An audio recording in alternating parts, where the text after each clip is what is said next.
So for now, we want to cross over to Nakuru and listen to a statement that is being issued by the COTU boss, Francis Atwoli. He's issuing this statement to employers of the tea sectors. Let's just listen to that.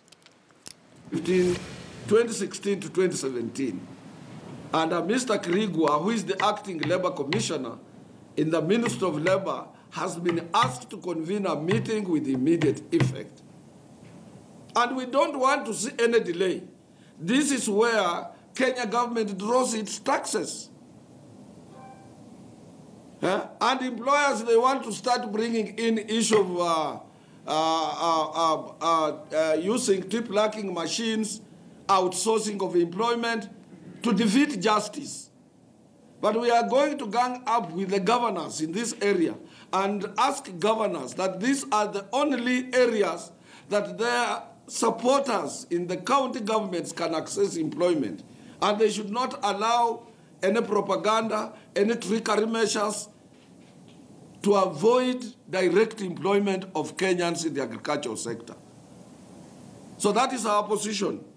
We are asking the employers in this tea sector to be mindful of their workers' welfare and meet the union without any hesitation for the purposes of reviewing these two agreements.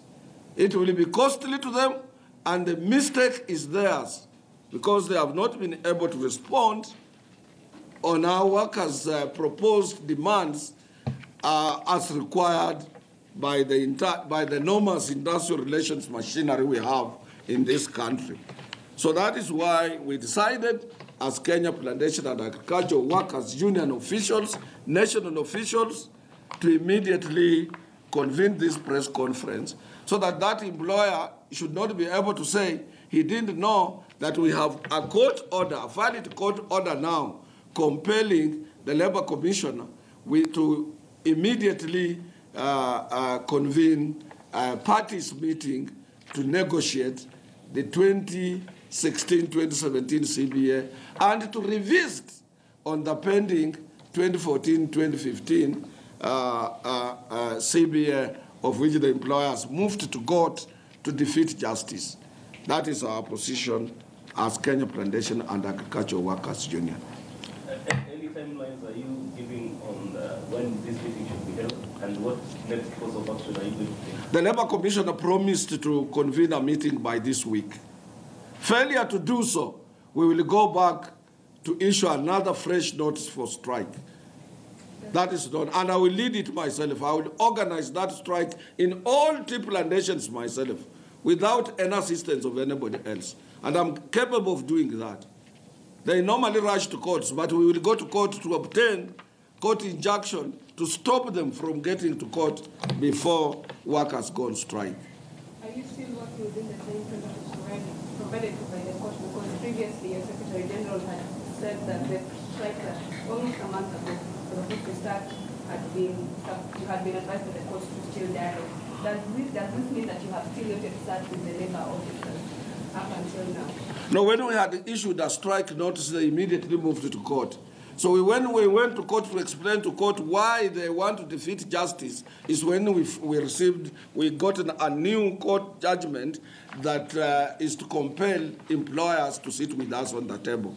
And the Labour Commissioner was asked, this was last week, when we obtained this court order, and the Labour Commissioner was immediately asked in one of our prayers, number 3, that he should be able to convene a meeting with immediate effect and report back to the court before this month ends what would be the progress about the CBA negotiations. So I think as per the requirement of the court and as per our prayers in court, we are within the time limit. If the employers will now fail to appear, we will go to court to report back that employers have failed, and at the same time, we will ask the court not to listen to employer, but to let the strike go on.